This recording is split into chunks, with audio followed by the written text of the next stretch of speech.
Das paragens dos caminhos das tropas de São Pedro até São Paulo, uma destacava-se das demais para a criação de gado, pela qualidade dos campos compostos de capim mimoso e pedra-ferro, serpenteados por riachos de aguadas cristalinas que delimitam as suas coxilhas, salpicadas de capões de araucárias, abrigo para o gado no inverno rigoroso e fonte de alimento, com suas pinhas debulhando pinhões a partir do início do outono.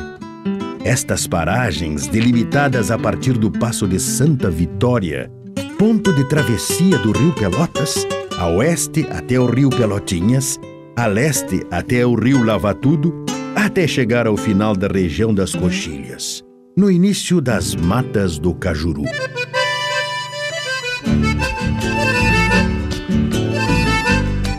A geografia do Planalto Serrano foi um fator decisivo para a história e a economia da região.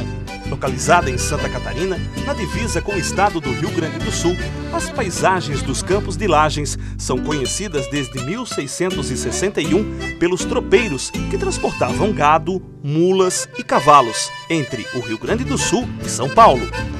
Apesar de conhecida desde o século XV, foi só em 1766 que o povoado de Nossa Senhora dos Prazeres dos Campos das Lajes de Pedra foi fundado pelo bandeirante paulista Antônio Correia Pinto de Macedo. A cidade de Lajes foi o ponto de partida para o desenvolvimento do Planalto Serrano. A partir do município que surgiram outras localidades como Capão Alto. Lajes e Capão Alto possuem juntas cerca de 170 mil habitantes. As duas cidades têm a economia baseada na pecuária, na agricultura, na exploração de madeira e no turismo rural. A beleza dos campos do Planalto Serrano, a cultura tradicionalista, a gastronomia típica em que o pinhão é o ingrediente principal e o jeito acolhedor e hospitaleiro do povo serrano encantam os visitantes que chegam à região. Na economia, também merece destaque as indústrias, no segmento de papel e celulose, que contribuem significativamente na geração de empregos e renda dos municípios. Bom, a cidade de Lages, ela, principalmente nos anos 60, 70 do século passado, era conhecida como Princesa da Serra, em relação à exploração da araucária, do pinheiro brasileiro. Mas com a decadência da exploração do pinheiro, a cidade de Lages tomou novos rumos, ou seja, o setor econômico, antes extrativista, ele passou a ser passou a implantar indústrias, principalmente papel e celulose. A história de Lages, ela se confunde com o agronegócio. Através dos anos, Lages viveu muito do extrativismo, primeiro da madeira, da exploração da pecuária. Enfim, a história é bastante interessante nesse sentido. E nós tivemos, os agropecuaristas tiveram uma atividade bastante intensa e continuamos, apesar de que com o crescimento da cidade hoje a economia é bastante diversificada.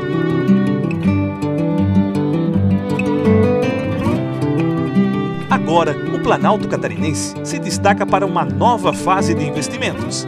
Mais uma vez, a geografia da Serra Catarinense irá influenciar na economia local e de todo o estado.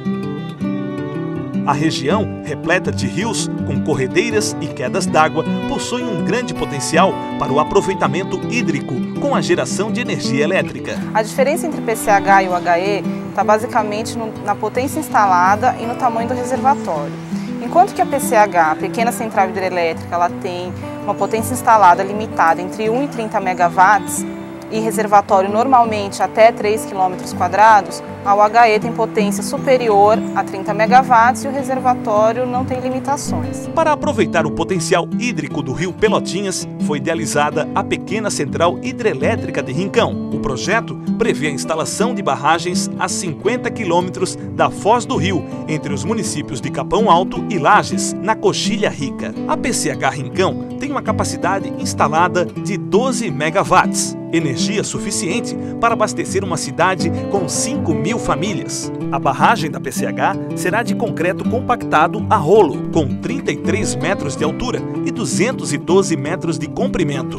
A casa de força e o vertedouro serão localizados na margem esquerda do rio, bem como o canteiro de obras. O reservatório da PCH Rincão terá 63,5 hectares. A previsão é que a implantação da PCH seja feita em 18 meses.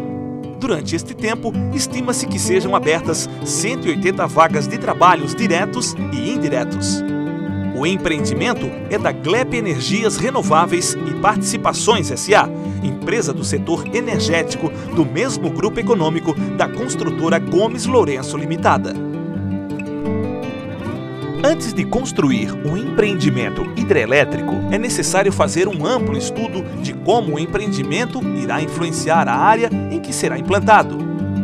A coleta de dados é chamada de EIA, RIMA, Estudo de Impacto Ambiental e Relatório de Impacto Ambiental. O EIA-RIMA é um estudo dos impactos ambientais que o empreendimento poderá causar à comunidade, ao meio físico e biótico. No meio físico, são analisados aspectos como o clima, as rochas, os tipos de solos, os recursos hídricos e a qualidade da água da área de implantação e do entorno do empreendimento. As PCHs que compõem essa audiência pública, elas estão inseridas no que conhecidamente na geologia se chama de Planalto dos Campos Gerais. São áreas que possuem altitudes entre 700 e 900 metros, apresentando um relevo caracteristicamente suave, ondulado e montanhoso em algumas partes. Esse relevo ele gera solos de profundidades entre 50 centímetros e 1,5 metro, com muitas pedras na sua constituição, na sua superfície, implicando na impossibilidade de implantação de áreas agricultáveis de grande dimensão. Na área de estudo hoje, por conta dessa ocorrência de um solo de pequena profundidade e com muita ocorrência de rochas, é difundida a pastagem e o reflorestamento. Grande parte do relevo do Planalto Catarinense está a 1000 metros do nível do mar. A altitude interfere no solo e também influencia o clima da região. É uma área muito alta, isso influencia consideravelmente no clima. Tem verões quentes e invernos muito rigorosos, com temperaturas que podem chegar com graus negativos. Isso também influencia na composição dos rios. São áreas bem drenadas. Os rios que compõem os estudos são rios muito encachoeirados, com quedas d'água e ocorrência de lajeados, que implicam também no processo de ocupação humana na área de estudo. O colonizador da Coxilha Rica encontrou em suas montanhas e prados uma rocha chamada basalto. De cor escura e aspecto resistente, as rochas são usadas em caminhos, estradas e nas tradicionais taipas, que caracterizam toda a região do Planalto Serrano. Essas rochas, na área de estudo, elas têm uma característica ácida, o que também interfere no processo de ocupação e dificulte o processo de colonização através de plantações de grande porte, com culturas de subsistência, por exemplo, milho, mandioca e outras culturas.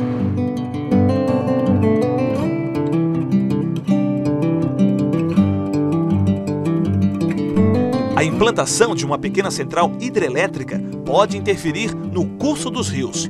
Com a formação do lago, as águas deixarão de ser tão correntes como são hoje. Com menos correnteza, pode haver uma proliferação de algas. Mas para que isso não ocorra, serão desenvolvidos programas ambientais de monitoramento e controle. O programa controle de macrófitas, Existe o programa também de controle de erosão das margens do lago, que tem, influência direta sobre os constituintes do meio físico. Esse lago vai ficar ali, ele vai passar a influenciar rochas que antigamente o leito do rio original não influenciava. Programa hidrossedimentológico, para ver processo de sedimentação na área de estudo, à medida que for fechado o barramento e com o enchimento das PCHs. Então esses seriam os programas principais. No meio biótico, são analisados aspectos como as plantas, os animais e peixes da região. Os moradores da Coxilha Rica relatam que nas matas da região existem veados, tatus, gambás e o puma, conhecido como leão-baio. De acordo com os residentes do local, o animal tem promovido ataques aos rebanhos de ovelha em busca de alimento. Pelo céu do Planalto Serrano, voam aves como a gralha azul, pássaro que tem destaque na plantação da araucária, o jacuaçu e gaviões. Nas águas do rio Pelotinhas são encontrados lambaris, cascudos, algumas espécies de carpas, jutiás, tilápias, traíras e outras espécies. Na Coxilha Rica, o uso da área para a pecuária, o corte da mata nativa usada na indústria madeireira, a plantação de pinos e a caça ilegal de animais silvestres fez com que as espécies se tornassem cada vez mais raras. Ela é uma região que tem como base de aproveitamento a pecuária, né? Por um lado, a conservação dos ecossistemas, de alguns ecossistemas, de algumas espécies. Mas, por outro lado, você também tem empobrecimento ambiental, você tem perda de espécies e a gente precisa estar ciente dessas limitações. A implantação de empreendimentos de geração de energia pode influenciar a fauna da região onde será instalado. A retirada temporária da mata pode reduzir os habitats e fazer com que haja um deslocamento dos animais. Para que as espécies sejam preservadas, serão executados programas de monitoramento e resgate da fauna e da ictiofauna. Uma coisa que a gente sempre defendeu foi a manutenção das APPs. No caso da PCH, vai ser feita a manutenção das APPs, impedimento para que o gado entre nessas áreas de preservação, né? Para que haja rebrota. Se você entrar num capão de araucária hoje, em área de gado, você vai ver que não há rebrota, não há regeneração, né, das plantas. Então é preciso que haja essa regeneração. Olhar para as paisagens das matas e campos do Planalto Serrano é mais do que reparar na beleza. É ali, cobrindo a terra, que está uma das riquezas do povo serrano, a floresta ombrófila mista, mais conhecida como floresta de araucária. É uma vegetação característica então da região serrana, né, no estado. Ela ocupa da região da Serra até o oeste catarinense, né, na região de Planalto então. É caracterizada como uma vegetação arbórea, né, onde a vegetação predominante são árvores, né. Então, onde a gente encontra a principal espécie é o pinheiro brasileiro, né, mas a gente encontra também o cedro, né, que é uma espécie grande que teve importância econômica bastante destacada no estado, e várias espécies de canela, canela lagiana, canela branca, canela amarela, peroba, né, são espécies que são bastante encontradas na região. Duas plantas que aparecem na floresta de araucária estão na lista de espécie em extinção e merecem cuidados especiais. É a própria araucária e o xaxim, né? Essas duas espécies elas fazem parte da lista das espécies brasileiras ameaçadas de extinção. Então são duas espécies da flora brasileira que, em função da extração, o pinheiro pela extração madeireira e o xaxim para a formação de vasos, né, de xaxim, para uso, para cultivo de plantas, né, eles sofreram uma grande exploração. Intercalada com a imponente floresta araucária estão os campos, com uma vegetação mais rasteira, formada principalmente de gramíneas. Os campos também são chamados de savanas e usados em grande parte na criação do gado. Bom, como toda a vegetação dessa região ela já sofreu bastante exploração madeireira principalmente, ou a retirada completa da vegetação para a formação dos campos, né, ela é uma vegetação tipicamente secundária, apesar da presença do pinheiro, né, mas ela já é bastante alterada. Na maioria dos lugares ela já não tem mais o subbosque, né, o gado tem acesso a toda a área da floresta, né, então a vegetação, tanto o campo quanto a floresta, elas já estão bastante alteradas. Para o enchimento do reservatório da PCH, será necessário que toda a vegetação da área seja retirada. A supressão vegetal acontece somente no local do futuro lago da pequena usina. Então, um dos principais programas que pode ser implantado é a recuperação de áreas degradadas ou de outras áreas que podem ser recuperadas que estão fora dessas áreas, mas que podem diminuir o aporte de sedimentos ou melhorar a qualidade do ambiente no entorno dessas PCHs.